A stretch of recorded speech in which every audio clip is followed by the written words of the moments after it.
Hello મિત્રો, કેમ છો બધા મજામાં? તો આજે 15 જ મિનિટમાં બની જાય એવી સરસ મજાની રેસીપી લઈને આવી છું સ્પેશિયલી નાસ્તા માટે. સો મેં ડુંગળી સમારેલી રાખી છે, ધાણા છે સમાર્યા છે, બટેટા છે એની નાની નાની પતરી કરીને સમારેલી રાખી છે. ત્યારબાદ કાજુ, થોડાક તલ અને મીઠો લીમડો છે એ તૈયાર રાખ્યો છે. તો આજે આપણે બનાવીએ છીએ બટેટા પૌવા. બટેટા પૌવા સૌપ્રથમ સૌથી વધારે ક્યાં પ્રખ્યાત છે તો કે ઇન્દોરમાં એટલું ઓવર રેટેડ કરી નાખ્યા છે પૌવાને. એ લોકો પૌવામાં છે તો દાડમના દાણા અને ખબર નહીં શું શું નાખે છે, સેવ ને ગાંઠિયા ને એટલું ઓવર રેટેડ કરી નાખ્યું છે. બટ આપણે વિલેજ સ્ટાઇલમાં, ગામડાઓમાં, સિટીમાં કઈ રીતે બને છે બટેટા પૌવા તો એ આજે હું તમને બતાવીશ. તો આપણે સૌપ્રથમ તો તેલમાં જીરા અને રાઈનો વઘાર કર્યો છે, થોડી એવી હિંગ નાખી છે, ડુંગળી સમારીને નાખી છે, મીઠા લીમડાના પત્તા નાખ્યા છે, મરચું છે એ સમારીને નાખ્યું છે. કેમ કે હંમેશા લાલ ચટણી છે એ પૌવામાં સારી નથી લાગતી, એટલે આપણે લાલ ચટણીની જગ્યાએ આપણે લીલા મરચાંનો ઉપયોગ કરવાનો છે. અને બટેટા ઉમેર્યા છે અને જે કાજુ અને તલ છે એ આપણે ઉમેર્યા છે. તો આ બધાને વ્યવસ્થિત રીતે હવે આપણે સાતળી લેવાનું છે. હવે આમાં કેવું છે કે બટેટા કડક હોય, તમને ખ્યાલ છે. તો આપણે બટેટા છે એ આમ પ્રોપર રીતે શેકાઈ જાય, બફાઈ જાય એના માટે અને 5 મિનિટ માટે ધીમા તાપે આ રીતે ચડવા દેવાના છે.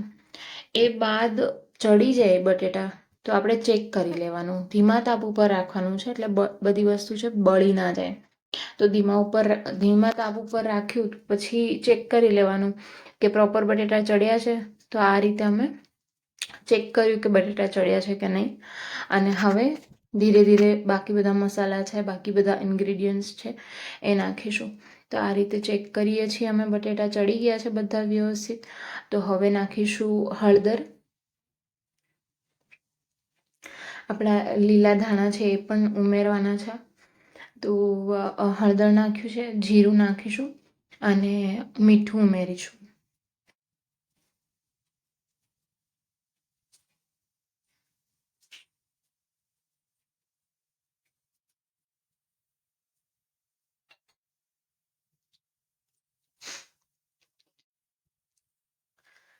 હવે ધીરે ધીરે પૌવા છે એ આપણે સરસ રીતે સાફ કરી અને સરસ રીતે પાણીમાં ધોઈ અને ધીરે ધીરે ઉમેરી દેવાના છે.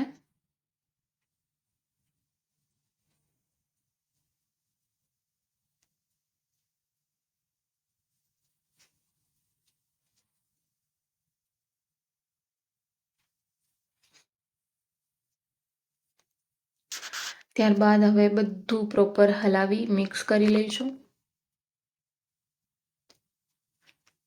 હવે સિંગ છે એ તમે તળેલી હોય એ નાખો તો પણ સરસ લાગશે. અને લીલા ધાણા છે એ ગાર્નિશિંગ માટે આપણે ઉમેરી દઈશું અને પછી પાછું ફરીથી બધું મિક્સ કરી અને હલાવી લેવાનું છે.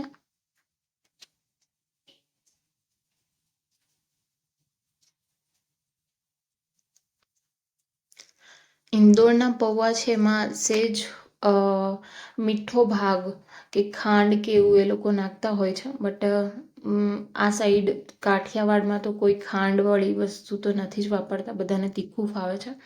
આ આપણે લીંબુ નાખ્યું છે, લીંબુનો રસ, એક લીંબુનો રસ મેં નાખ્યો છે. એટલે કેવું છે કે ગળ્યા પૌવા તો બિલકુલ કાઠિયાવાડમાં નહીં બનાવતા હોય લોકો. તો હું ખાંડ સેજ પણ નથી વાપરતી. જો તમને ગળ્યા ફાવતા હોય તો છેલ્લે સેજ સાકર કે ખાંડનું જે ભૂકો હોય છે એ તમે ઉમેરી શકો છો. તો આ સરસ મજાના 15 મિનિટમાં થઈ ગયેલા પૌવા તૈયાર છે. તો ચાલો બધા નાસ્તો કરવા. Okay, thank you for watching.